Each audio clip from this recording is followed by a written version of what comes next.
விஜயினுடைய ஒவ்வொரு திட்டங்களும் வரவேற்கத்தக்கதுங்க.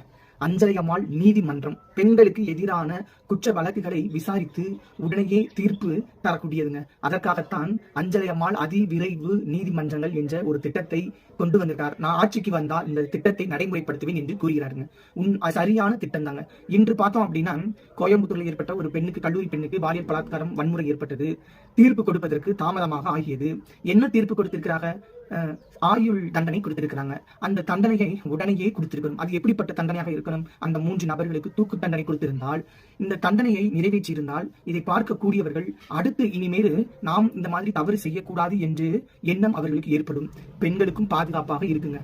தண்டனைகள் தாமதமாக தவறுகளும் அதிகமாக போய்கொண்டே இருக்கும். அதற்காகத்தான் விஜய் அவர்கள் பெண் குழந்தைகள் பாதுகாப்பாக இருக்க வேண்டும், அவர்களுக்கு ஏற்படக்கூடிய பாதிப்புகளை தீர ஆராய்ந்து பார்த்து தவறு செய்தவர்கள் உரிய தண்டனை கொடுக்க வேண்டும் என்ற நோக்கத்திற்காக இந்த திட்டத்தை நடைமுறைப்படுத்துவேன் என்று கூறியிருக்கிறார். இப்படிப்பட்ட மனுஷனை நோண்டி நொங்கெடுக்காம நல்லாட்சி அமைவதற்கு வருகின்ற 2026 தேர்தலில் விஜய் அவர்களுக்கு வாக்களிப்போம், வெற்றி பெற வைப்போம். வாழ்க வளம்.